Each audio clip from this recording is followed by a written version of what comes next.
Okay, welcome everyone. We're going to start in 2 minutes. 2 minutes.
How are you? Thank you. You know what? I spent time with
Okay. Welcome. I think this is actually the first time that we're holding the speech contest finalists in the main Beit Midrash, but I like the change. Welcome. It's so exciting that we can once again have this really incredible program in person back at Bnei Akiva schools rather than on Zoom. I think 2 years ago we did it via video. We sent out videos. Last year was over Zoom. So it's great to have everyone back. By way of introduction, I was thinking this afternoon as to sort of how to introduce the concept. I was thinking of the Parsha, I was thinking of Pesach. So I have an interesting question I was thinking about that I'll share with you that I think is very apropos to the topic, and let me know if you have any ideas.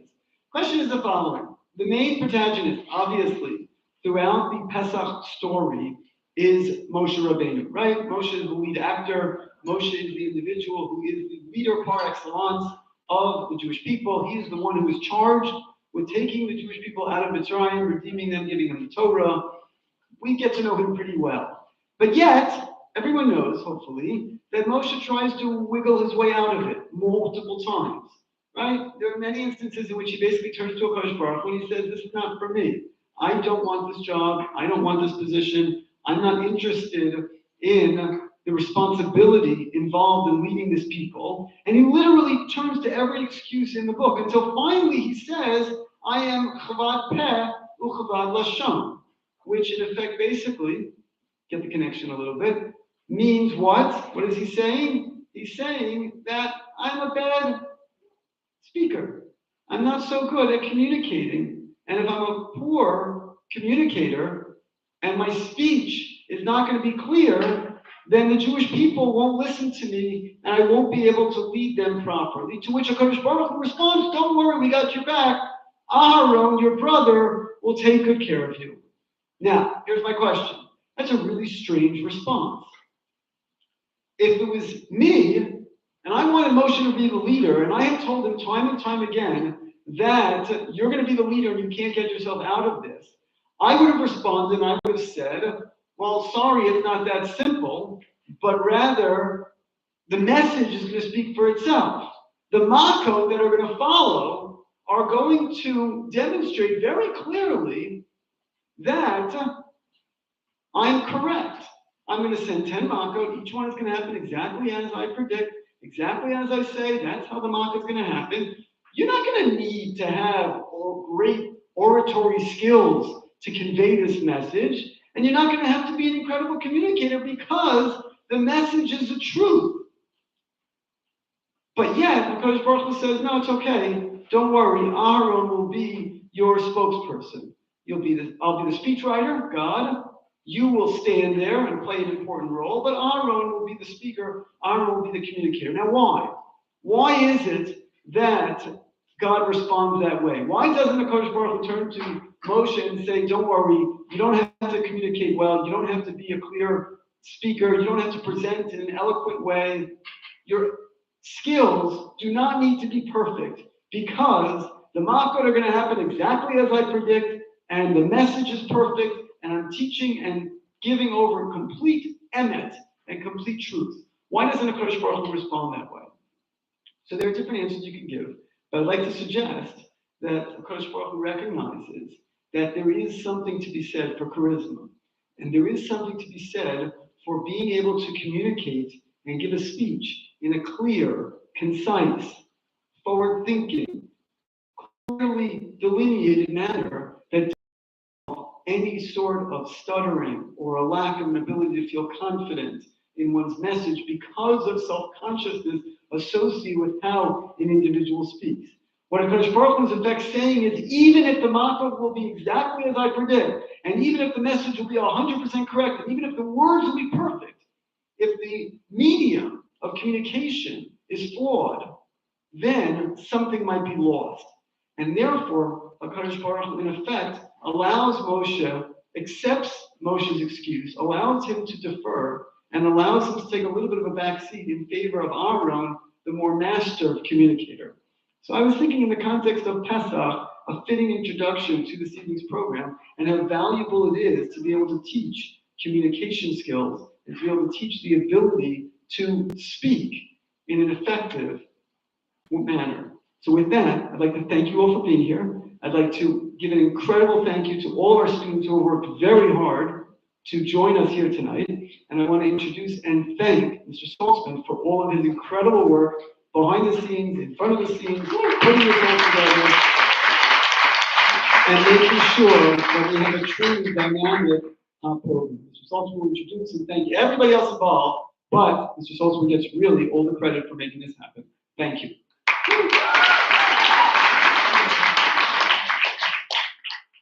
Well, thank you very much, Rabbi. I assure you, you've given me far too much credit. So in terms of, who are the folks here tonight, and Yiku deserves a big thank you. First off, each one of my colleagues in the English department, we couldn't be here today without conducting these speeches in each one of the classes. So if you'll join me in thanking, please, Mr. Parker, Mrs. Fixler, Mrs. Kagan, Mr. Schneider, Mrs. Bell, myself, and Dr. Nadler, of course. So let's give a big round of applause. That being said, I'm really just so overjoyed that I get to see you all in person. This is my third year orchestrating the speech competition. To see people on the other end of this thing, and so it's really just there's a great energy and a great atmosphere in the room, and so that's just fantastic that we've really turned a corner. So let me just also take a moment here to a big welcome to Mr. Tony Reese.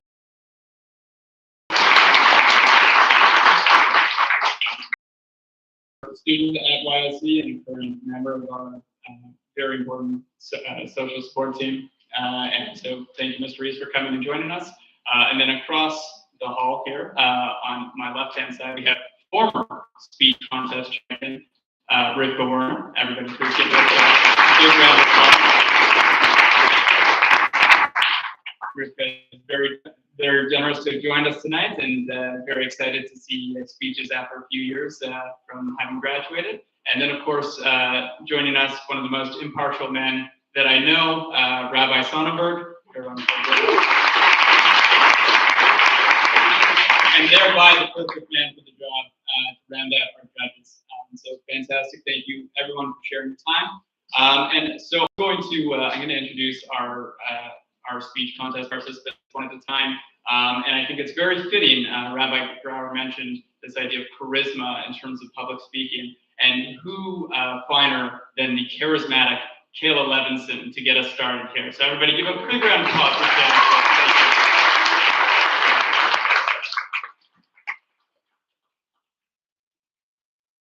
Thank you for that introduction. Appreciate it. Okay. Did you know every hour someone dies of an eating disorder? Because of this, eating disorders are the deadliest mental illness. But less than 6% of people that have an eating disorder are medically diagnosed as underweight. Therefore, we have no idea who around us is struggling with one. But while the person who has an eating disorder is struggling, so are the people around them. Eating disorders consume someone with negative thoughts. When you aren't getting enough nutrition, you can act selfish and horrible to others. I remember when my mom would make me eat food, I treated her horribly. Since my brain wired me to think that anyone who wanted me to eat wanted the worst for me, I would scream at her and tell her how much I hated her. I would say appalling things just because she wanted me to be healthy. I now know that this affected her too. My whole family was impacted by my actions, and it consumed not only my thoughts, but theirs also. My dad, my brothers, my friends, and my mom. Yes, I was struggling, but so were my relationships. Thankfully, my family stuck by me, and we were able to connect with a family-based therapist who really helped me understand what I was doing to myself. In reality, she saved me. She also helped me understand what was contributing to my ED. Speaking of contributing, I'm assuming most of the people in this room have Instagram. We used to connect and update people on what's happening in our lives, but along with all the fun aspects, comes extremely dangerous ones. Research has confirmed and proven that Instagram knowingly feeds teenage girls and young women content that causes them to develop eating disorders. Seeing perfect bodies on social media can make people who don't look like that think that their bodies are unacceptable in comparison. But almost all of the pictures you do see posted on Instagram are photoshopped. In fact, most celebrities, if not all, have been involved on controversies around photoshopping their bodies on social media. Another awful thing available online is something called pro-ana websites. These are websites that encourage anorexia and give tips on how to become anorexic. These pages are run by people who also struggle with this disorder and therefore can't see how dangerous and terrible it is. Still in 2022, we have plenty of these that are available to anyone online. It's shocking and disgusting that I can't count the amount of times I have been triggered by what my friends have said. It can be from anything like, OMG, all I had to eat today was an iced coffee and like past lunch, to I look so fat right now, I should not have eaten that donut. Now, when my friends say things like this, I know they don't mean to make me feel bad, but immediately my brain starts telling me things that I don't want to hear. I start thinking that if they say those things about themselves, I should apply it to myself also, right? I need to eat less than them. I need to look skinnier than them. And I need to be sicker than them. You don't know who around you is going to get triggered, and I promise you it harms more people than you think. So please, just be careful. In conclusion, I'm trying to inform you all of how dangerous and serious this mental illness is. I want people to know that you don't have to be tiny to have an eating disorder, and you don't have to be big either. As a society, and just people in general, we have to do better because we owe each other at least that.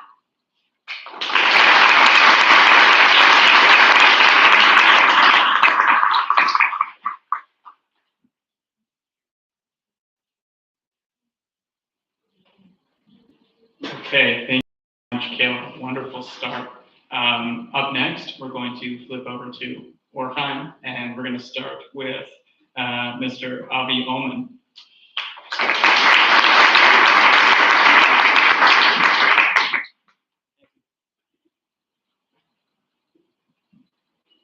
Procrastination is something that every person here has experienced in one way or another. Whether it be an essay you need to write or a speech you need to present, you always seem to push it off until the last minute, knowing that when the time comes, you will regret it. For example, when Mr. Parker told me about this speech, I waited for days to do it, pushing it off until much later, when in Strategies for Success, I began to work on it and wrote this paragraph. Why? Why do we procrastinate? We all know that we'll regret it when the time comes. We all know that the gains of not pushing off whatever we're pushing off far outweigh the consequences. This is what happens in my head every single time I get an assignment. Day one, I'll do it tomorrow. After all, it's due in a week. Day two, I'll do it tomorrow. After all, it's due in 6 days. All the way through to day 6, when I finally realize that this assignment that I have not worked on at all is due tomorrow. My brain then goes into overdrive, making me pull an all-nighter, staying up for far longer than any doctor will tell you is healthy. I end up getting the assignment done, but instead of getting an A due to me looking it over, I instead handed my rough draft and get a much worse mark than I could have gotten. Now to answer the question I asked you in the beginning of this tangent. Why? Well, according to Harvard professors Todd Rogers and Max Bazerman, we procrastinate because our brain wants immediate gratification. Our brains don't want to have to do hard work, and even more so when we have access to fun things like watching YouTube or binge watching random TV shows on Netflix. Now for the fixes to this universal issue. You're going to want to remove the distractions around you. If you're writing an essay, for example, try to disconnect yourself from the Wi-Fi and write it in Notepad or something similar to that. A way to remove yourself from distractions like a noisy house is to wear noise-canceling headphones and play music on loud volume. If you don't think you are capable of either of these solutions, try going to a library or somewhere quiet without most of these annoyances. What I personally do is I close every application, like YouTube, that would distract me from doing my work, and I then try to get as much done as possible before my mind wanders off and reopens YouTube. While it may not be a perfect solution, it gets the job done. When I close the distractions, I tend to get around 20 minutes of work done before getting distracted again, and I get distracted for around 10 minutes. This means that I get around 40 minutes of work an hour. And while that is not great, it helps me out a bunch and really lets me complete my assignments in time. Essentially, procrastination is our brains wanting immediate gratification by doing the easy work before the hard work. But by removing distractions around you, you can help to remove the pestilence that plagues all people, procrastination. Thank you.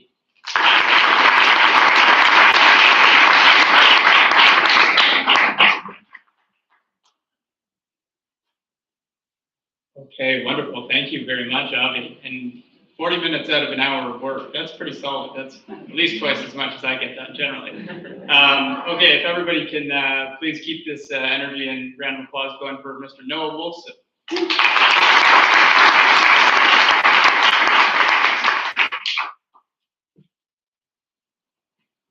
The grill is heated to high. You place the gently seasoned steak onto the grill. It pops and sizzles on the heated grill. The savory aroma wafts up into your nose. It is like you can taste the steak. The steak, which is grilled to perfection, is removed from the heat, allowing it to sit for 3 minutes off the grill so the juices can coalesce into the steak. You slice into the steak, savoring each morsel. Hello, everyone. My name is Noah Wolfson. Today, we'll be speaking about meat, more specifically, steak. Like many in this room, I would classify myself obsessed with everything meat. However, my beef with beef is that it is really, really costly. I would love to have red meat more often, but it just doesn't make financial sense. In this speech, we'll briefly discuss the complex realm of steak, understanding why it is so popular, why it costs so much, and some of the controversies and problems with the consumption of meat products. First, steak is beneficial for our health as it provides us with necessary minerals and protein, like iron, that allow our body to grow and function. Steak tastes amazing, regardless, because our brains are hardwired to enjoy meat. Humans have been enjoying eating the delicious delicacy we know as steak for thousands of years. Second, why does meat carry such a hefty price tag?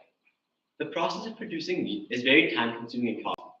The cows we eat are raised and fed for 2 years, which is an expensive and laborious process. When the cows are slaughtered, the butcher has to go through a number of carcass and then cutting the meat into smaller pieces, which causes the price to increase. Like any other product in the market, steak is, since there is a relatively high demand for steak and there are higher prices. In the kosher world, steak costs for steaks are higher because they require more overwatch, labor, and time. An animal is shefted, inspected, salted, and soaked, and only half of the cow can be eaten. Can you beef that? Limited supply, higher labor costs result in higher kosher meat prices. Lastly, we will look into some of the controversies and problems with the consumption of meat products. According to the Encyclopedia Britannica, half of the world's land is used for agriculture, with 77% of it used for the grazing of livestock, causing immense biodiversity loss.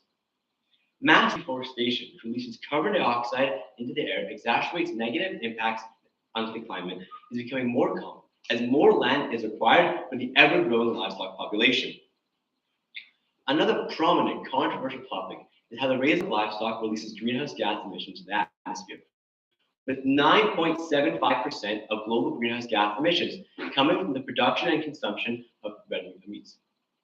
This is a huge factor in the philosophy of the consumption of meat products, and there are those on both sides of the argument, encouraging and discouraging the consumption of meat products. But between me and you, I love a good steak. In conclusion, one might have believed that there is little complexity regarding steak. They might have thought that it is not simple, that it is not delicious, but we've seen that it is delicious. We understand why it is so enticing and delicious. So the next time you are devouring a delicious piece of meat, think about the process, like food to get from the cow to your plate, the abundance of health benefits that you receive from eating meat, and most importantly, why the meat you're eating tastes so good. Thank you for listening, and have a great rest of your evening.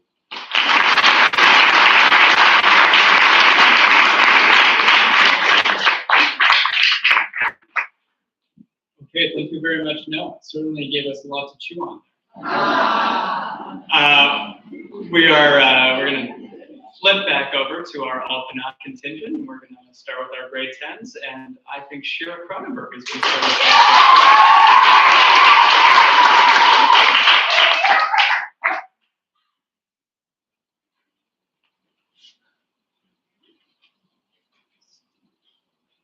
The world would be a better place without men.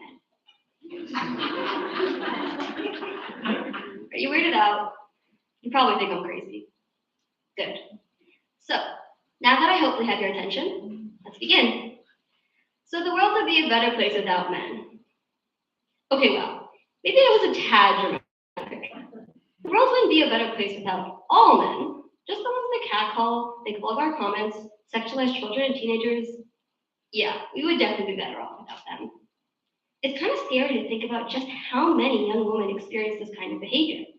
A study by Cornell University shows that over 84% of women have experienced unwanted sexual attention or harassment by the age of 17. I'm 15. I've experienced it.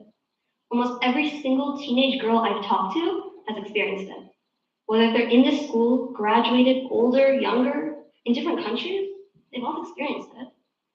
These kinds of things happen everywhere and at any time. The fact that I feel the need to clarify that is also kind of a huge issue, but my speech is meant to be 3 minutes, so I don't really have time to rant about the unfair social judgment women have to put up with. So maybe I'll come back to that next speech competition. Take a look around. Ask your family, ask your friends. This is the world we live in. A world where bad things happen, and no one seems to do anything about it. I'm gonna assume there are about 3 possible reactions right now. Maybe you're a feminist, and you knew all this. You know how messed up the world is, and have seen, heard, or experienced it yourself. Maybe you're sleeping or just don't care. This isn't a big deal. It's another aspect of the world we live in. Oh well, right? Maybe you're uncomfortable, wondering where I'm going with this, what point I'm trying to make. Before we get there, because I promise I do have a point, I have a question. Are you a feminist? Okay, a bit of a big question, but I'm gonna answer it anyways. No, I'm not gonna ask you to awkwardly raise your hands or even nod. Just think in your minds. I want you to pick a clear answer. You got one? Good. Now, if you said yes, thank you. No, I'm serious. Even if you don't actively do a single thing to show your support, belief is huge. It ensures that even if you never say out loud that you're a feminist, you can help make the world a better and safer place. If you said no, or possibly, I have a question for you. No, it won't be some cliche why. I want you to look at me. Am I a person? Am I a human being just like yourself? If you said no, I'm an alien from outer space, and you can go to sleep for the rest of my speech. If you said yes, you're a feminist. Sounds too simple, right? That's what a feminist is. Someone who believes that men and women are both human beings and should be treated as such, equally. Okay, I know what comes next. Men and women aren't equal. Their bodies, hormones, physical and mental aspects are different. Yep, that's completely correct. Well, not completely. You see, I said equal, not identical. I've got another question. Yes, I know I'm asking a lot of them, but I promise, we're kind of almost done. What's 3 times 3? 9, right? Easy. Next, what's 5 plus 4? Still 9. If I told you 3 times 3 equals 5 plus 4, you don't agree. They both equal 9. However, they're not identical. We solve each term differently to find the same answer, 9. The same thing with feminism. 3 times 3 equals 5 plus 4. Men are equal to women, not identical, equal. Equal means that me and every other woman deserve the same rights and opportunities that men get. They deserve to not have to be afraid to walk out at night, to talk to someone new, to be alone. They deserve everything that men don't even have to think about. I'm well aware some of you will forget this speech. Some of you will laugh. But if anything, I hope you take away its essence. Men and women deserve equal respect. Thank you.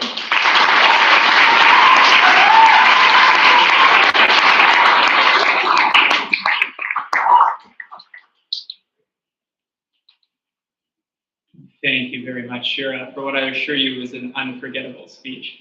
Although when you started bringing in the math, I thought, yes, you have a point. Men probably shouldn't be around because I couldn't do 5 plus 4 in my head. So bravo.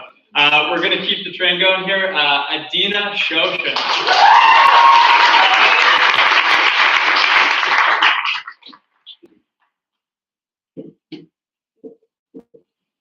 I have a question. If you found out that your child was exposed to horrible people doing terrible things, would you just shrug it off? Well, your hypothetical children who are watching all these supposedly family-friendly YouTubers put out their homegrown content may be impacted for life and not in a positive way. Influencers are not a good influence on their young audiences. In the last few decades, social media has become ever more widespread, and with it came a new type of famous person, the usually self-proclaimed influencer. These people, often found on platforms such as Instagram and YouTube, don't do much except for brag about how much money they are making and blog whatever idiotic situations they happen to get themselves into. All of this is done in front of their young and impressionable audience because for whatever reason, the most popular influencers tend to have an average audience usually aged anywhere between 8 to 12 years old. One striking example of an influencer who was hailed as an amazing person and then turned out to be a major letdown is a man by the name of David Dobrik. This beloved YouTuber who did various challenges with his friends was exposed for sexual assault and for nearly killing one of his friends by tossing him from a piece of construction equipment he was operating. Yeah, you heard that right. This case was extreme, that is true, but there have been many other situations where influencers are shockingly not the amazing people that their fans think them to be. Influencers like James Charles, Logan Paul, Jake Paul, and online communities for similar reasons. People with far too money getting away with doing horrible things for far too long. All of these people are a terrible influence on children. Who you are exposed to when you are growing up has a massive effect on the person you turn out to be. This includes our online influencers because, like it or not, they do actually influence us. They themselves never wanted to become a role model online, but the second they actually gain an audience of young people, they have to be mindful of what they do. Besides that, parents should be extremely wary of allowing their children to consume this kind of content because it will not have a positive effect on the child. Not all online figures are bad, of course. Many people have fond memories of watching fun and family-friendly creators as children. There are also instances, of course, where bad things will be discovered about someone online and they will be completely deplatformed. I actually witnessed an example of this last October when a small Minecraft streamer by the name of Jakishi was invited to one of the most popular Minecraft servers currently in existence. It was quickly discovered, however, that he had groomed dozens of underage girls through Discord and Snapchat, and he was completely deplatformed and disappeared, hopefully once and for all 2 days later. A situation like this, of an influencer becoming deplatformed so quickly, is fairly rare, however, because usually these creators decide to stick around and grace us with their presence for longer. I believe most of these people should not be given a platform from which to spread their influence. Some famous content creators are great in all kinds of ways and can be fantastic role models to their audience of kids, but I feel like that is more rare than the content creator turning out to be a terrible human being. These people have way too much money and time on their hands and justify themselves to young audiences who will grow to believe that what they are doing is normal and all right. Thank you. Good night.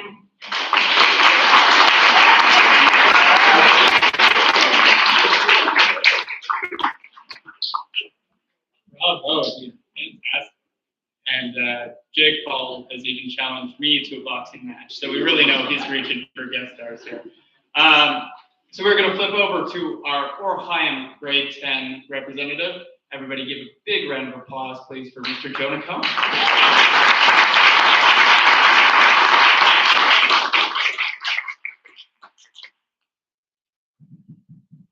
Some people dismiss Bitcoin, other cryptocurrencies, as intangible, confusing, or fake. If you can't hold it in your hand, it isn't real. What even is Bitcoin? How can you trust something you can't see or touch? Well, I'm here to tell you that those people are wrong. Times are changing, and crypto is the way of the future.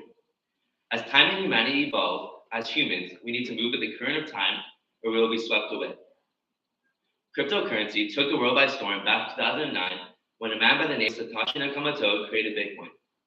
Now, there are over 12,000 cryptocurrencies in the world, and it's only growing.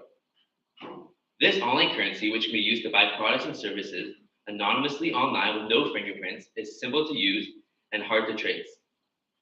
Just set up a wallet and select the amount you wish to buy. Since it's not tied to the government, yes, you guessed it, no taxes. Ever since Bitcoin came out, it's been going up and up, with very few dips. For example, during COVID, Bitcoin is still standing strong at $43,000, and it doesn't look like it's going anywhere anytime soon. With no ties to the government, no taxes, and safekeeping of identity, Bitcoin is the perfect way to make money and prepare for the future, and also commit untraceable crimes that defraud the government. But let's not dwell on that. When Bitcoin came out in 2009, it was worth 0.09 cents. It was a new idea, an online coin. Who was dumb enough to invest in that? Well, a man named Christopher Koch spent $27 on 5,000 Bitcoin. In 2013, he found out that he had $886,000 sitting in his wallet of Bitcoin. He sold that and was set for life. Bitcoin stock reached a high of $68,000 last year, and it's staying around that same area till today.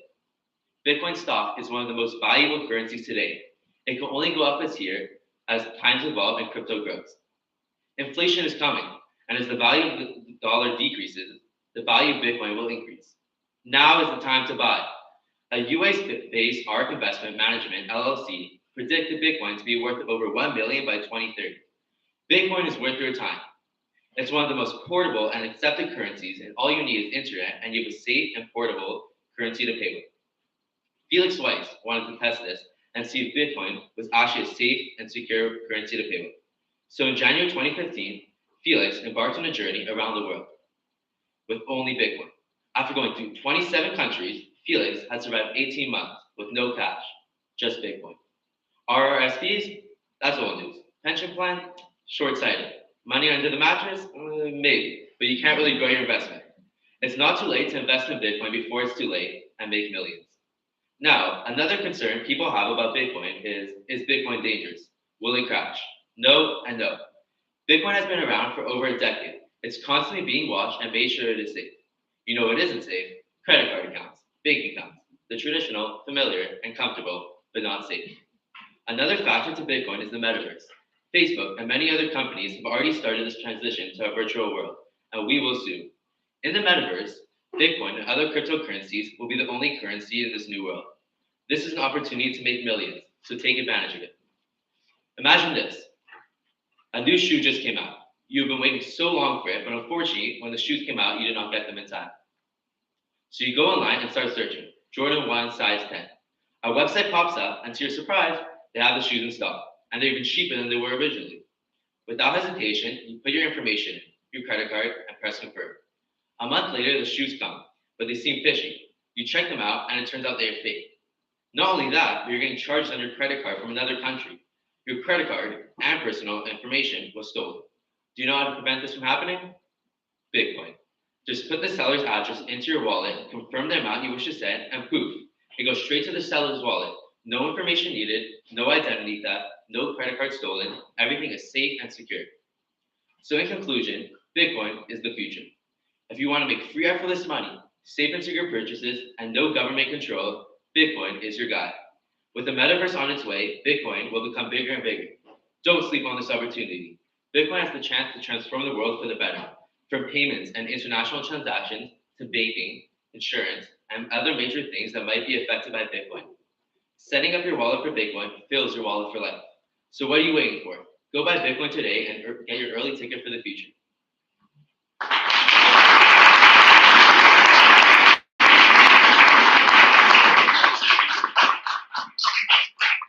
Okay, thank you very much, Mr. Cohen. And if anybody would like to purchase the NFT of that speech, we do accept many forms of crypto. I'll just let anybody in the back who's standing, we do have some seats on this side, so I'll just make mention of that.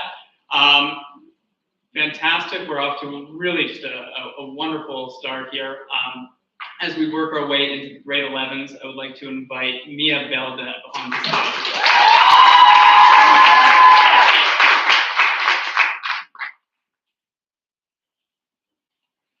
When you think of luxury transportation, what comes to mind?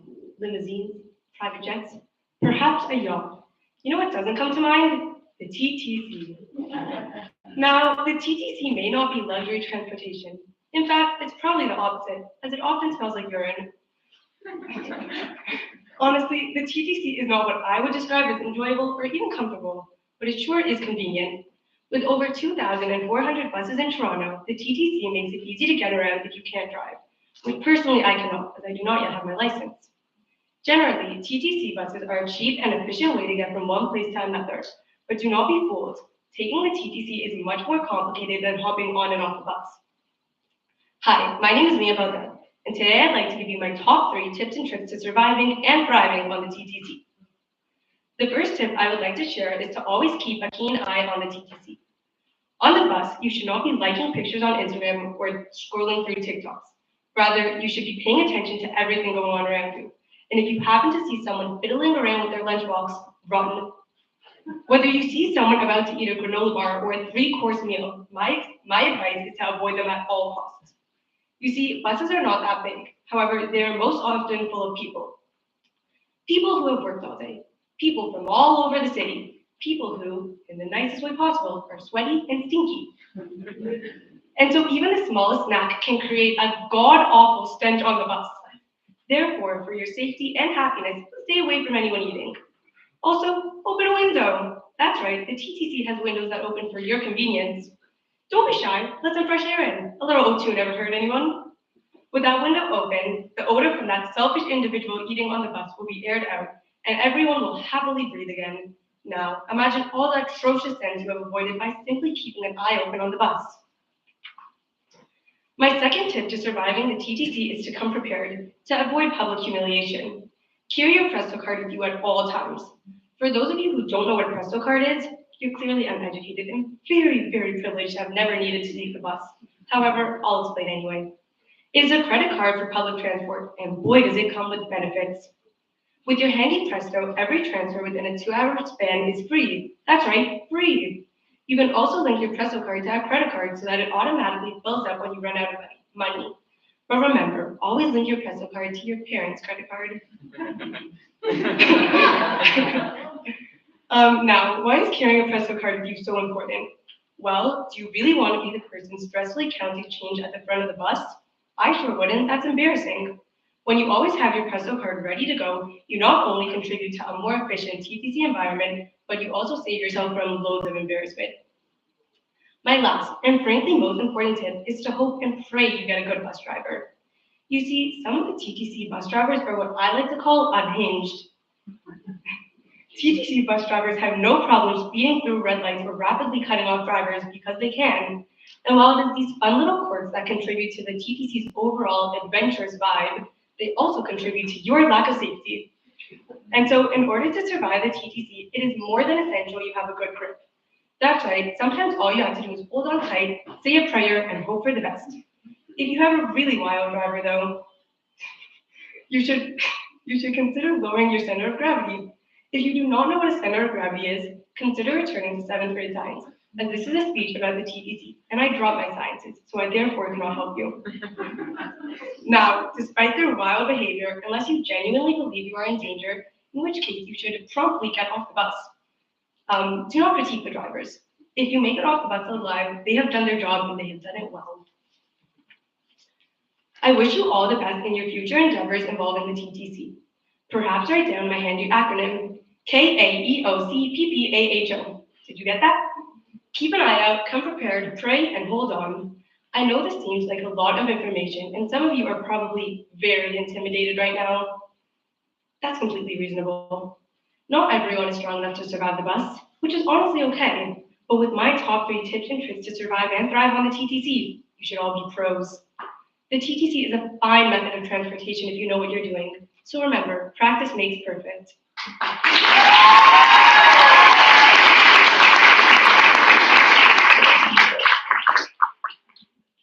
And so I hope that many of you leaving tonight are well equipped for when you hop on the bus. But thank you very much, Mia. Following Mia, I would like to invite on the stage Ms. Sarah Paskowitz.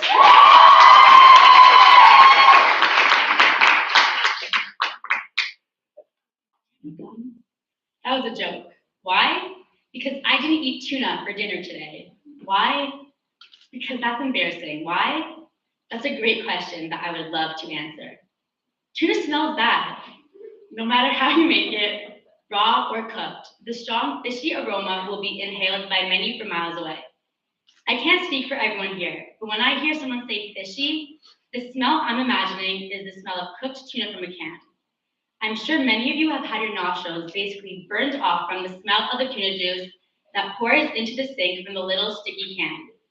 And I'm sure you all know how that stench lingers for hours after. So my question is, why do people think that eating it is any different? The smell lingers on you too.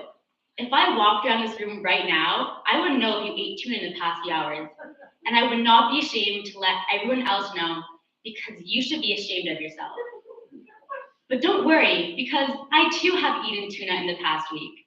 Tuna is my all-time favorite food. It is so easy to make and it hits the spot every time. Not only that, but it is also super filling and you can make many different varieties. On a sandwich, in a salad, or plain. Raw, cooked, barely cooked. But the best way to eat tuna? The wasabi tuna sandwich from Pantry. Every Thursday at 12:36, I head to the art room to receive my wasabi tuna sandwich. I will be honest, it is a bit embarrassing to tell the grade 12 that I ordered tuna for lunch. That's okay. But I really don't care because it is just so good. There are still scientific reasons as to why you should not eat tuna. Tuna fish are net caught. The net catches more than just tuna. The other fish are frequently dead and returned to a watery grave. Not only that, but large tuna ingest a great amount of mercury. If you hadn't known, mercury is hazardous to our health. But there are still scientific reasons as to why you should eat tuna. The nutritional value of tuna fish is very high. Therefore, eating tuna is very good for human health. Tuna is rich in high-quality proteins, minerals, and polyunsaturated fatty acids. If you're in buy with Mr. P, then you know that these are all very good for you. Tuna fish is a low-fat, low-calorie fish. Eating tuna can not only help you lose weight if you're trying to, but also provide all kinds of nutrients the body needs. So now you're probably thinking, Sarah, what is your final decision? Do you want people to eat tuna or not? Yes and no. The following are the qualifications as to when you can, yes, eat tuna. Yes. You can eat tuna if you have gum after. Yes. You can eat tuna if you are in a room by yourself. Yes. You can eat tuna if it is in the form of a pantry wasabi tuna sandwich. The following are when you cannot eat tuna. No, you cannot eat tuna if you don't have gum after. No, you cannot eat tuna if you are in a room with someone else. No, you cannot eat tuna if it is not in the form of a wasabi tuna sandwich from pantry. Thank you for listening and enjoy secretly eating tuna.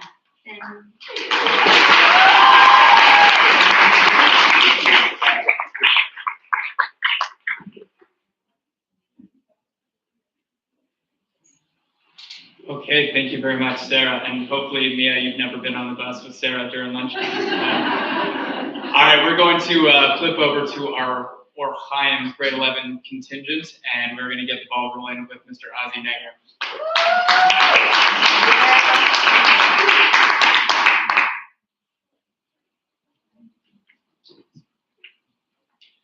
What if I told you that 85% of statistics are completely false?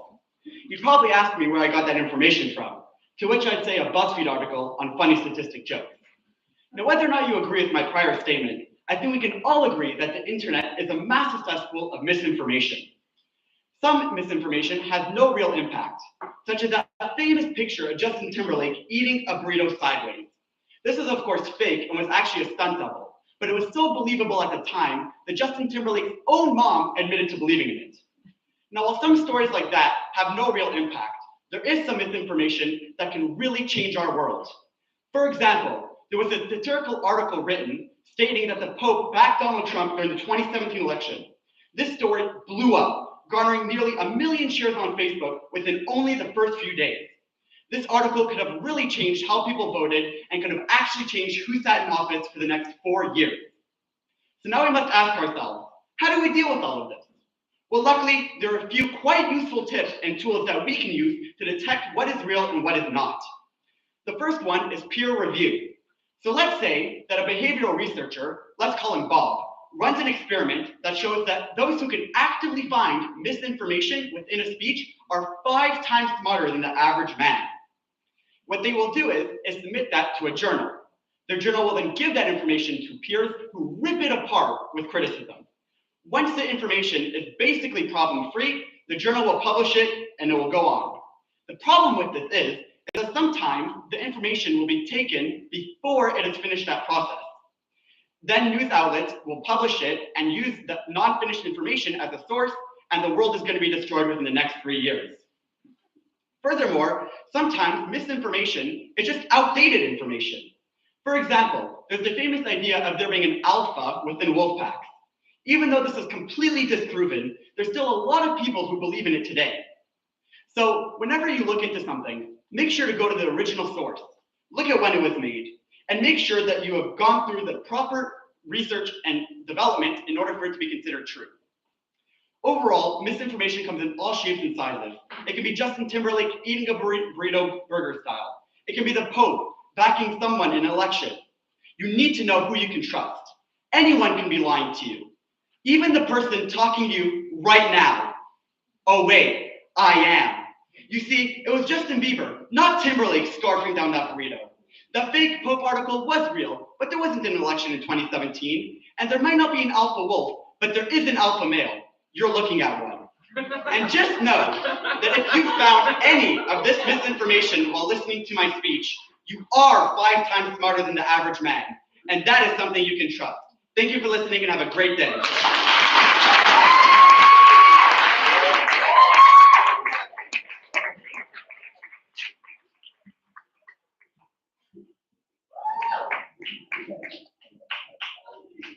Okay, thank you very much, Ozzy. I'm gonna have to go back and check your essays to make sure that everything has been cited properly.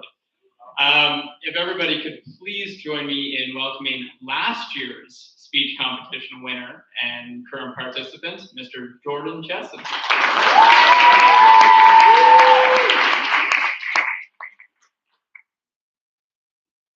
Thanks, Mom. Parents, teachers, Ravane, and students. Smartphones. We all have them. Our phones may be the same company or model. However, each and every one of them have their own unique set of applications that we have downloaded onto them. You may have Netflix to watch in bed at 3 a.m., or you may have Facebook because you're over 50 years old. I'm sure many people in this room have Safari downloaded, and if you don't, I encourage it. And I'm sure that about 90% of our grade 9s have downloaded Fortnite, which, no judgment at all. Some people have TikTok to, I'm sure will find their purpose someday. Heck, you may be like me, who's been playing Jetpack Joyride on either my phone or my parents since 2011. Nevertheless, there is one specific application that I know for a fact every YOC student has downloaded on their phone. What is the application? Uber Eats.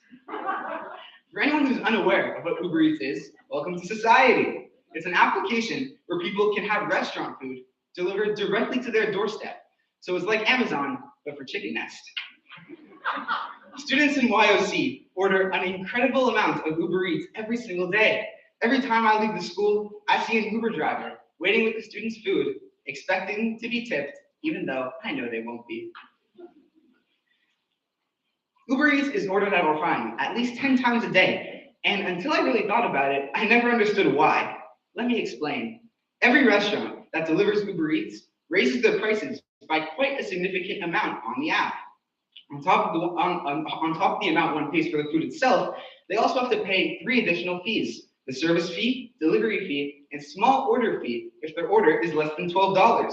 The combination of these fees plus the order itself can add up to create a very expensive bill. Additionally, every order takes at least 20 minutes to be delivered, with most orders taking 1 hour. That's unacceptable. With all due respect, Mr. Zuckerberg, Uber equivalent, if I want to eat food, I want to eat it now. And for people who get hangry like me, 1 hour feels like an eternity. Unlike most people, I need food in order to survive. The system that Uber Eats has in order for me to acquire said food is broken. For example, a few months ago, I found out that you can order a 7-Eleven Slurpee through Uber Eats. I've been drinking Slurpees since I was 7 years old. I treat Slurpees similar to, nay, better than, I will treat my own children. Because of this, it's important to me that my Slurpee drinking experience is as enjoyable as possible. I was in school one day when I noticed this new feature was released. I'm sorry, just using words to describe my happiness doesn't feel right. Allow me to just, okay, there we go.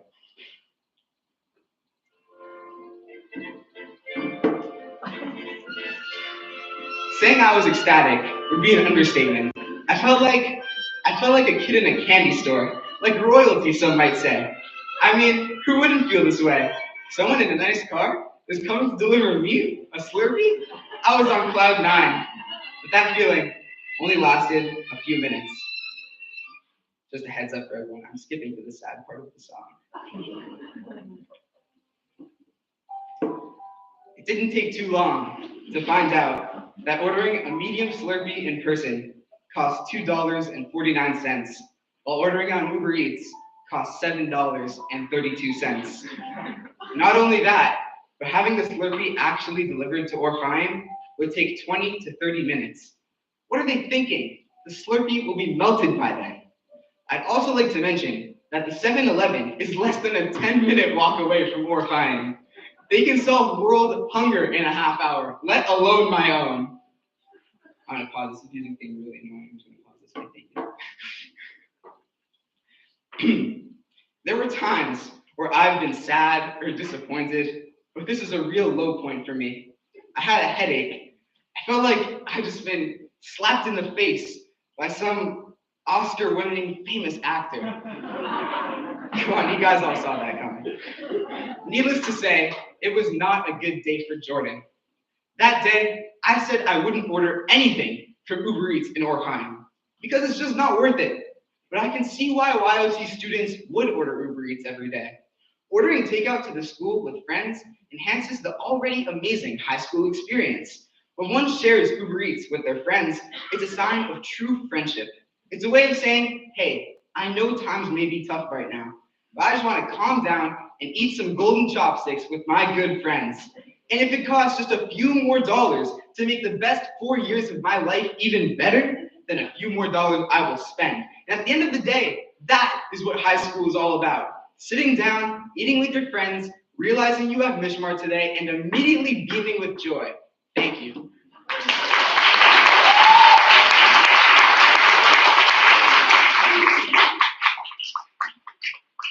Okay, thank you very much, Jordan. Oh.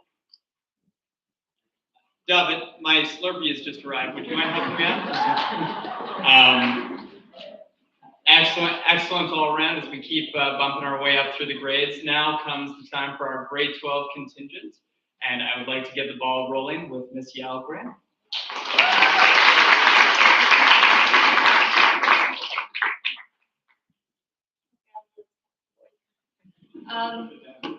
Again? That's good. All right, ladies and gentlemen, it's the mantra that we've been hearing since we were in kindergarten. The 3 R's of saving the planet: reduce, reuse, recycle. Good crowd. Reducing is super important. We use less stuff, we produce less waste, basic math. Reusing is great. It's way better to use what you already have to make something new than to just go and buy it from the store. But recycling, it seems easy. Just toss your recycling into the blue bin and it's been recycled. You're a good citizen, you're saving the planet. But is this actually true? Is the 3rd R really the quintessential environmental savior we were all taught that it is? Or is there something reprehensible going on behind the scenes? The stuff that we put in our recycling bin gets bought up by companies and shipped to processing plants around the world. Not just in Canada, around the world. There are some processing plants that we use in Canada, but most of our recycling gets shipped usually to developing countries in Asia. For example, in 2018, Canada shipped around half of all of the stuff to China. There were 10 million tons of recycling collected that year, so that means that we shipped 5 million metric tons of garbage all the way across the world. And the icing on the cake, most of these recyclables were not even recyclable. Let's play a little game with you guys. Is it recyclable? Polyethylene bags, the stuff that we get in stores, recyclable or not?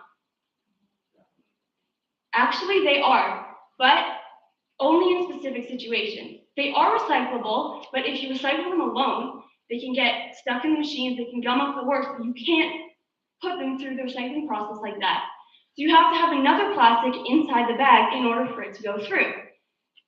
Here's another scenario for you guys. You finish off a carton of milk. I really hope you didn't drink from it because that's just gross. You finish it off, you pour it into a glass, thank you. You throw it into the blue bin, recyclable or not? No. Whoever said that, good job. Anything with even a tiny bit of food residue is immediately contaminated and can't go through the recycling process. The people handling the stuff that we throw out, they're not going to take the time to wash out your old peanut butter jar. They're just going to toss it in the bag that goes straight to the dump. Here's one more for you guys, just to test your knowledge. In the modern day and age, with all of our focus on recycling our plastics, is our plastic waste actually recyclable? Anyone? A lot of it isn't. Nowadays, plastic products are made from a mix of plastic resins, my goodness. They can't go through the recycling process altogether. They're like oil and water, they don't mix. So if you force them through the recycling process, it creates an unstable, weak plastic that actually can't be used for anything at all. That's just a few of the easier ones, but there's a lot of trash that ends up in the blue bin. All in all, over a quarter of what we throw in there really shouldn't be there. Canada has a one-stream system, meaning that not only do we throw stuff that shouldn't be in the blue bin, but we also put our plastic, paper, cardboard, aluminum, and glass all into the same box. this stuff that needs to be sorted. Some newer processing plants have magnets, air separation systems, sensors, and stuff like that, but most is just sorted by hand. The glass gets separated by color and sent to manufacturers to be melted down or reused. Paper is broken down into pulp, and plastic gets melted down into little pellets that are bought by manufacturers. The stuff that can't be recycled, mixed resin plastics, long plastic bags, your milk carton, your old peanut butter jar, they're all sent to the dump. But most of it's still being recycled and, not polluting the earth, right? Sorting our garbage does make a difference. Doesn't really, because out of all the stuff that Canada recycles, only 9% is actually recycled. 86% of our recycling ends up straight in the landfill. 4% gets incinerated. And 1% of the recycling we produce every year, which is around 29,000 tons, ends up as pollution in our oceans, lakes, and rivers. And that's just the stuff that makes it into the recycling bin in the first place. Individuals and households are taught to value recycling, but companies, which produce lots more waste, often decide it's not worth the time and money. We've all been there, staring at that divided garbage can holding your Tim Hortons cup in your hand. Will you separate the plastic cover from the paper cup itself? What do you do with your napkin? And the horror, the stress, what about the plastic stir stick? You made the tough call. You walk away with your head held high, knowing that you've done your part for the planet. And you realize that both holes actually empty into the same garbage bag inside the receptacle. And if, miracle of miracles, they are actually separated into two bags, chances are they'll be picked up and sent to the same place anyway. As of 2017, only 28% of plastic packaging actually made it into the blue boxes. That means 72% of our plastics went straight to the landfills anyway. And we know that 86% of the stuff that did make it into the bin, another 24% of overall plastics ends up there too, accounting for what gets incinerated and what ends up clogging up our oceans, lakes, and rivers. That means only 2% of our recyclables are actually recycled. So, most of our recycling is sold and sent overseas on ships pumping thousands of tons of pollution into the environment. And the stuff that doesn't end up gumming up our waters is then processed by huge fossil fuel guzzling machines. And after all of that, pretty much none of it is actually recycled.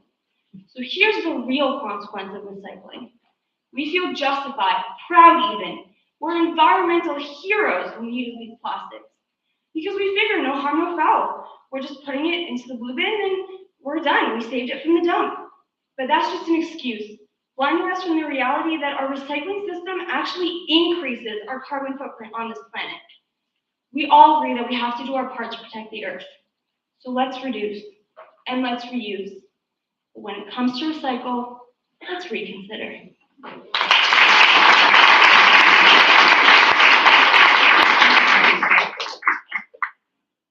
Okay, thank you very much, Yael.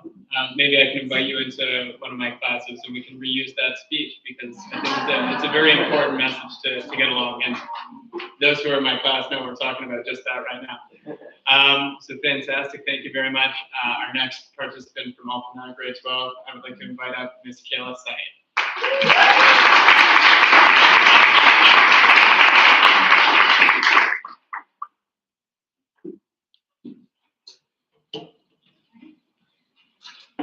Hi everyone. Picture this.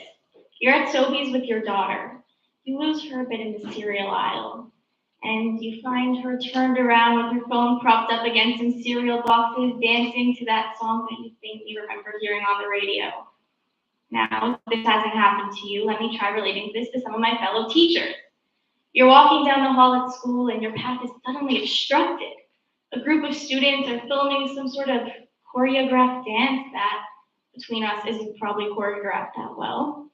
But at this point, hopefully a lot of you should understand what I'm talking about, and if not, I am talking about the app that is dearly loved by teens and hated by most parents, TikTok. TikTok has the best content. You are instantly gratified when opening up the app. When you're stressed, you may open up the app, or you're at a party having fun, you may also open up the app and maybe make a TikTok yourself. Nowadays, when you're studying for that really hard math test, or you're a little down from something a friend said, you might find yourself opening up TikTok, and you may feel that TikTok's putting feelings and images and words to how you're feeling. But here's the kicker, you see. When you turn to TikTok for moments like these, you'll find TikTok actually is not making you feel so alone anymore. You never feel alone on TikTok. Truth is, you may say that TikTok knows you better than you know yourself. This is a proven fact. Yes, TikTok knows you better than you know yourself. Now, this is where you'll hear the argument, no, it's just a coincidence, or it's the algorithm doing its work. Okay, for sake of argument, let's say this is the algorithm. TikTok's algorithm has had billions and possibly trillions of dollars investing it, making it the app that it is. TikTok is an all-knowing, artificial intelligence-run mastermind of all data. We can't quite comprehend the data and intelligence TikTok has. No one really can. Behind our addiction and dopamine rush that TikTok provides is an international security threat. With 3 billion downloads, we have given a lip-sync, comedy, dancing app for teens the ability to manipulate our culture and the way we think. Who is behind this anyways? In 2012, Vine was the predecessor to TikTok. That was not what everyone was flocking to at the time. Platforms like Facebook, Twitter, YouTube, Instagram, and other social media platforms are what most were drawn to. Silicon Valley, for those who don't know what this term is, it is what the world refers to as the major investors of the world. These companies hold shares in almost everything that we have, from what you eat, drink, the appliances in your home, the clothes you wear daily, the technology you're using. The world became caught up in the wars of who can do it better and who can make the biggest and most successful companies. That was what the latest was. Back in China, a third world country, no one's thinking anything's going on there. This app called ByteDance began to start. Posts of the latest news headlines and articles were made easily accessible. As you can imagine, China's harsh dictatorship country have left no tolerance for unmonitored and unhinged news. All news was to be in line with the country's laws that don't allow the press to share information of China that puts China in a bad light. Makes sense. ByteDance therefore had a huge following of government officials. This is important to know. This app gained its success among the Chinese population through its highly addictive features. ByteDance had the most advanced AI engine available at the time. The artificial intelligence this app had was like nothing seen before. China's government wanted this for China. China had goals of creating AI never seen before. Now, back to these big investors. China needed an in, and this seemed to be it. They had just created an app that would capture the eye of the greater audience. TikTok was born. TikTok caters to all. TikTok gives the same type of messages to your brain as playing poker does. Positive re-encouragement. TikTok rewards the videos that do well and grabs people's attention. TikTok merely provides a platform and we are left to make the content. We have fallen victims to this loop. We are always planning the next big thing, and if our content doesn't hit the main page like we want it to, next time we push harder, we try harder. We live our lives on screen. We have manipulation tactics downloaded on our phones. We've been manipulated and we have let this mindless app infiltrate our society. We have the lowest ever attention spans of all of history. Our world is filled with depression, anxiety, hatred, and overall sadness. Now, all this can't just be blamed on TikTok, but I think we must reflect and recognize the dangerous and addictive app we all have downloaded on our phones. So after this speech, if you've listened this far, you know something new. You have new knowledge. Take this and delete TikTok. It's not easy. We are addicted to the serotonin and oxytocin it releases. But let's look and delve into our lives to find true happiness, not an artificially calculated one manufactured to make us feel a certain way. Thank you.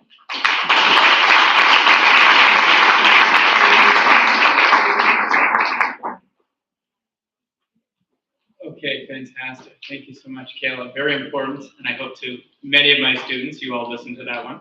I'm deleting the app right now. Fantastic. We're going to flip over to our grade 12 or FIAM contingent, and we're going to start with Mr. Aaron Abrams.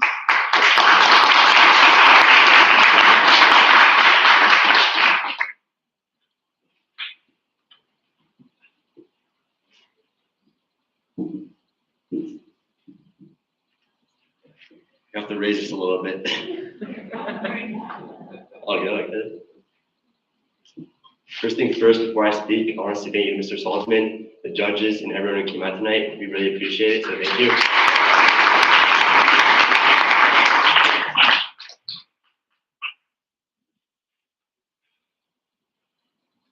What if I told you that there are simple actions you can take to potentially extend your life by 5+ years?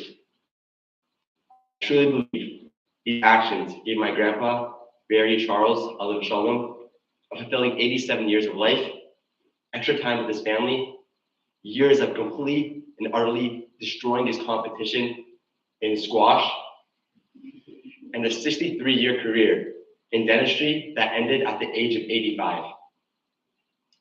So what's the simple trick?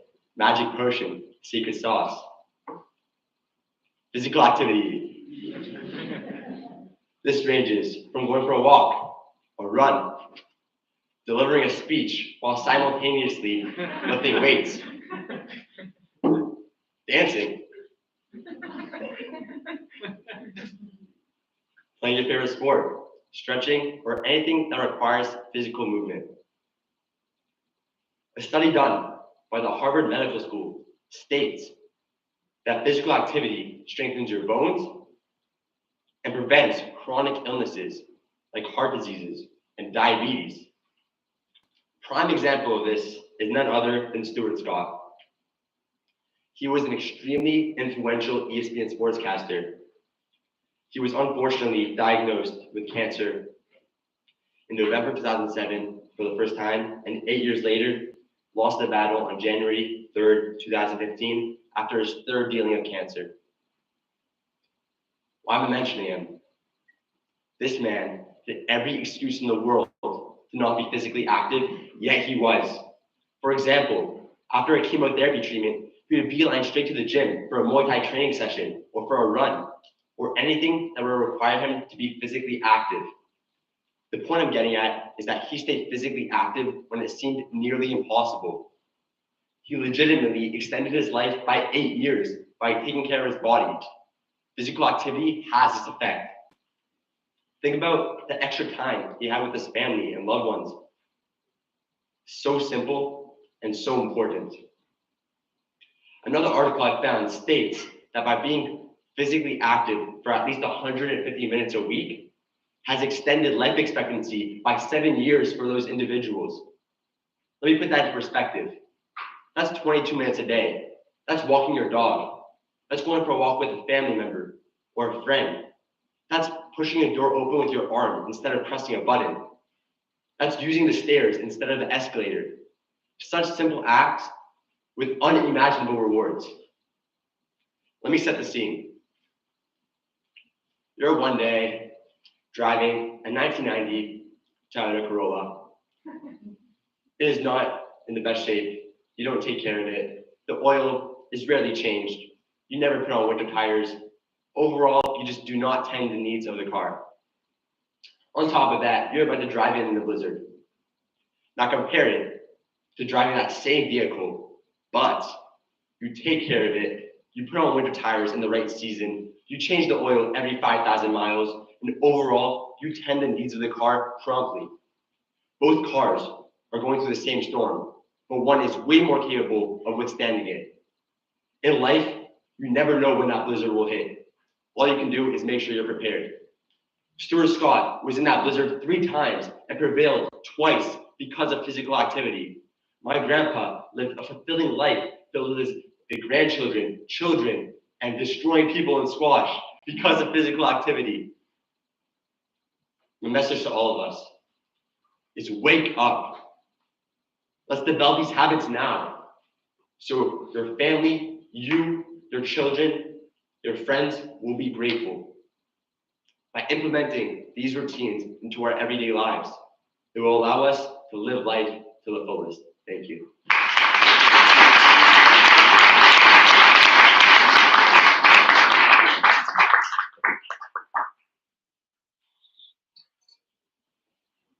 Okay, thank you very much, Aaron. And I think if this winter has taught us anything, let's all expect a blizzard tomorrow. So pass me those weights if you don't mind. And ladies and gentlemen, our final participant of the evening, a former winner himself.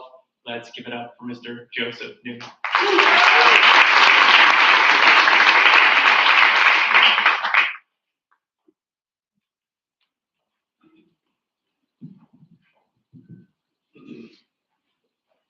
In May 2021, Mumbai police arrested 2 men for possession of 7 kilograms of enriched uranium, more than half of the amount required to produce a functional nuclear bomb.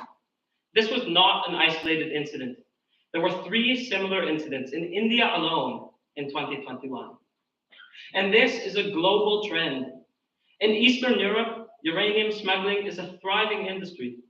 As post-Soviet states embrace a new capitalist age, the business of nuclear smuggling is as valid a moneymaker as any other. Thanks to the well-coordinated Moldovan nuclear underground, ISIS now has the capabilities to produce the kind of dirty bomb that could wipe out an entire Canadian city. In 2014, a French journalist went to Bulgaria to buy a warhead on the black market. He got what he paid for, and with deployable bombs going for less than $2 million apiece, he didn't have to pay very much. If your enemies have connections with the right Slavic mob bosses, they just might be building up their arsenals. As nuclear material finds its way into the hands of bad actors, this is a crisis spiraling out of control. Regulators and experts concede that there is no real inventory of the world's weapons-grade fissile material. Today, according to a former American official, there is, quote, no way to say with any certainty how much nuclear material exists outside of regulatory control. It's a dangerous world. Governments want to rule with an iron fist. Terrorists want to paralyze your everyday life. Your own friends might be getting ready to nuke your house. Nobody is safe. In this world of peril and uncertainty, nuclear non-proliferation is nothing more than a pipe dream. How can we eliminate arms we can't even track?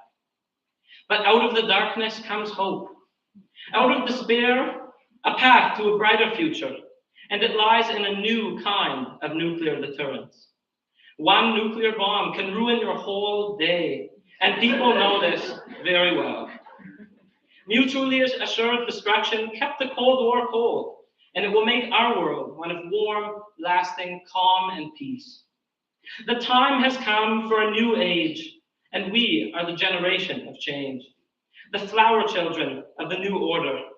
Wearing the scars of war, tyranny, and strife, we come together in common pursuit of a new age of peace and respect, an age of tolerance and prosperity, of progress without fear, of a world beyond government tyranny, inequality, and oppression. And we can build it one hydrogen bomb at a time.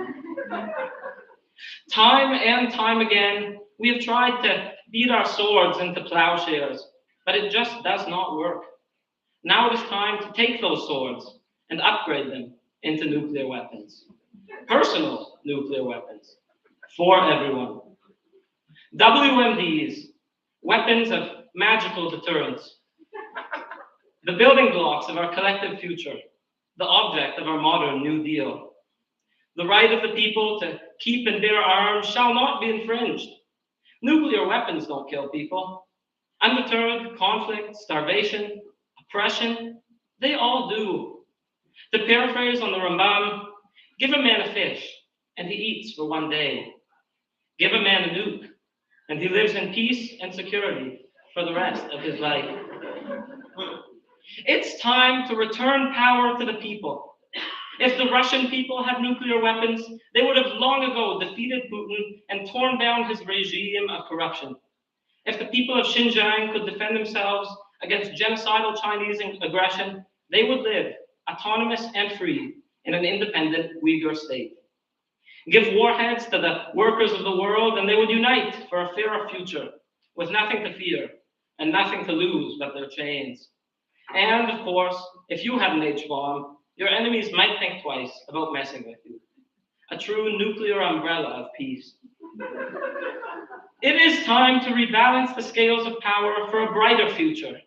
An end to world hunger, to tyranny, to war, to petty personal conflict, None of it will come until everyone has a voice at the table, until people have to care about one another, until people have to listen, or else.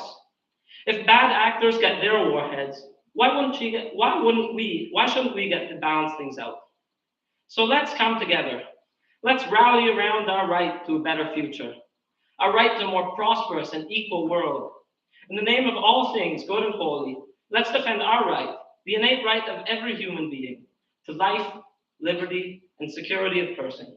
It all starts with the right to bear nuclear arms. People are starting to wake up.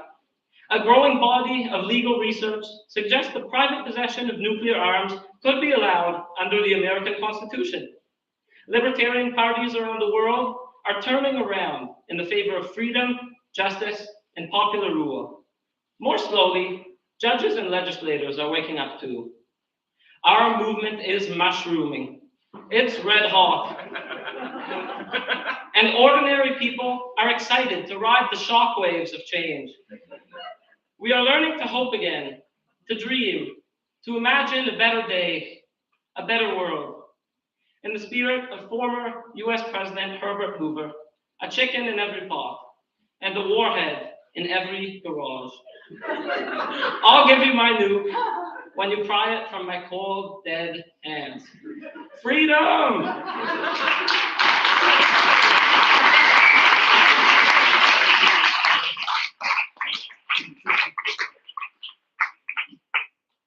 Okay, thank you very much, Mr. Newman. Ladies and gentlemen, can we give a huge round of applause to all of our participants?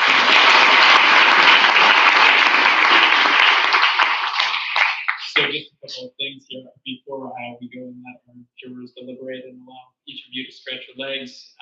About 23 minutes ago or so, you should have magically received an email from me inviting you to weigh in on who you most enjoyed as our viewers' choice favorite.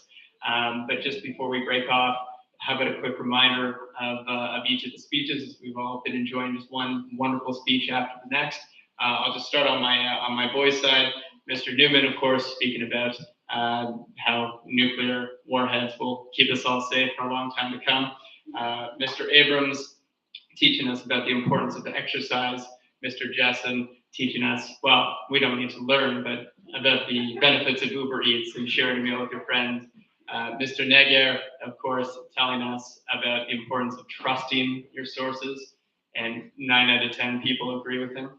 Mr. Jonah Cohen, of course, reminding us about crypto and specifically the importance of Bitcoin.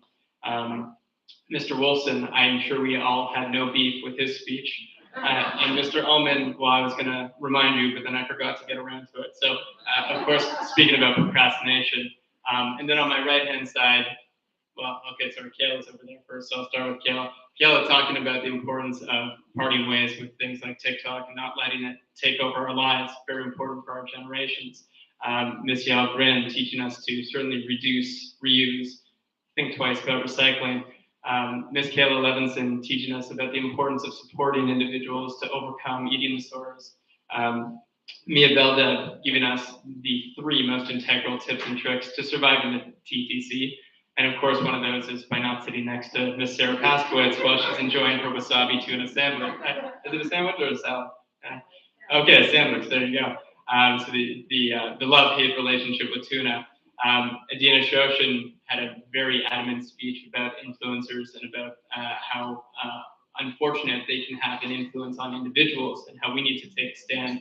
And of course, I guess based on Shira Cronenberg's speech, I'll just walk away. I think that will prove the point. But of course, speaking about the importance of feminism and for both men and women alike to identify as feminists. So everybody, please feel free to take a moment, stretch your legs. Please vote on who you wish to be our viewer's choice winner. And let's regroup back here within the next 10 minutes.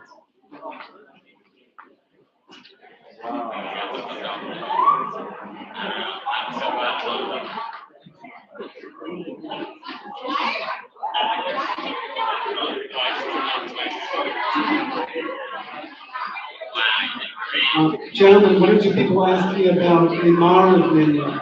We will daven Marav right after the program. There'll be a Marav minion right after the program.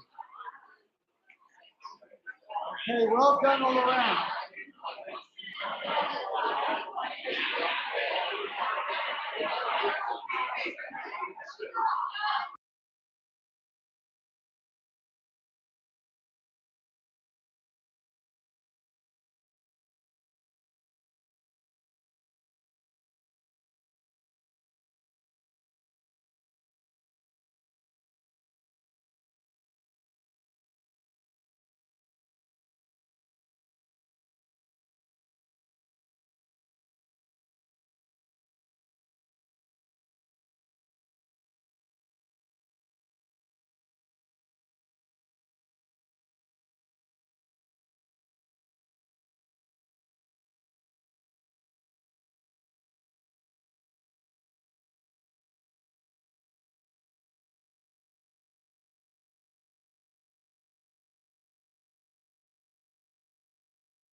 So folks, if I can have you funnel back into your seats there.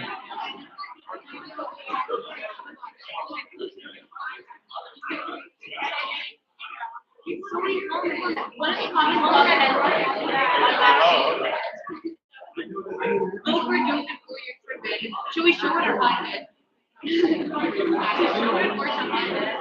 we scroll up a little bit? Gentlemen, just once again, we're going to Daven Maariv right after the announcements, or when after the winners are announced. We can bring Machitza as well. Women are welcome to join us. Mr. Saltzman.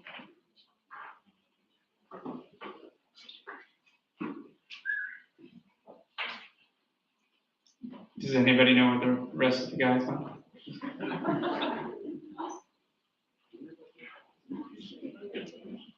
And we're missing a couple of the ladies?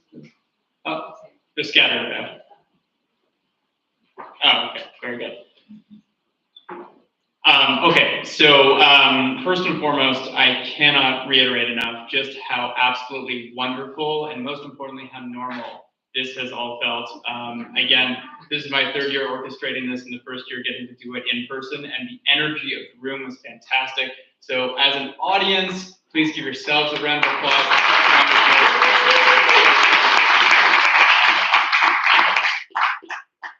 And let's just one more round of applause for all of our participants. They did such a wonderful job. This was no easy task, I assure you. So I'm going to begin with our viewer's choice winner, which, can I get a drum roll? Goes to Mr. Jonah Cohen.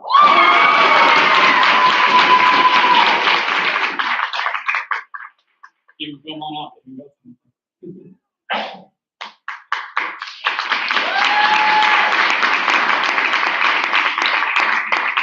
Okay, thank you very much, Jonah.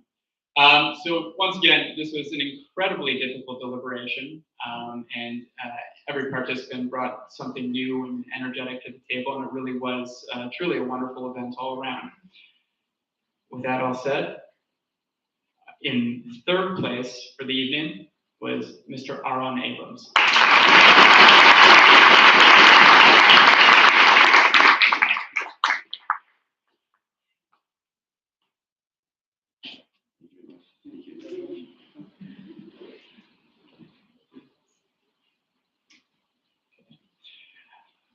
And our runner-up of the competition tonight was Miss Kayla Levinson.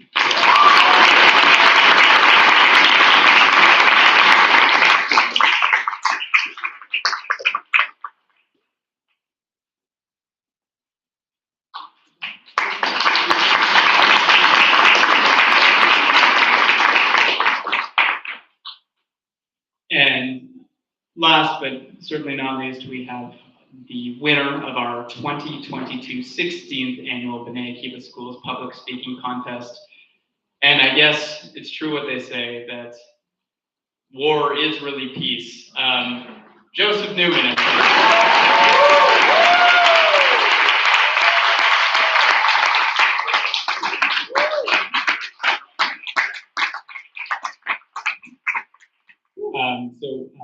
Once again, folks, thank you everybody for coming out. For all the participants, please come and see me. I do have something for you, and maybe we should take a group photo to remember the evening by.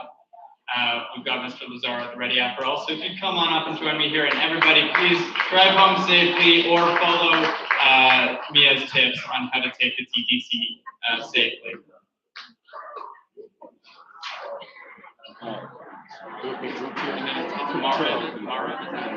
And for those of you sticking around, Marav will take place in just a moment.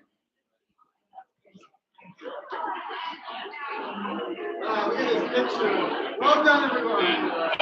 Okay, I guess we'll use this as like the grades, but we can also use like the Do you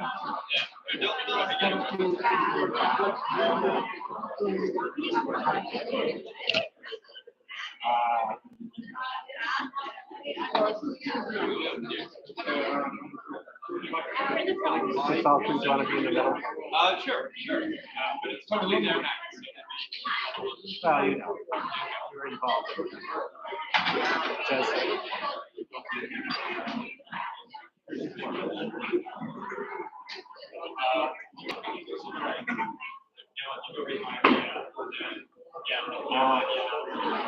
Can you guys go? Okay, gentlemen on this side. Ladies on that side. Gentlemen. Did you say yes? We keep turning this way.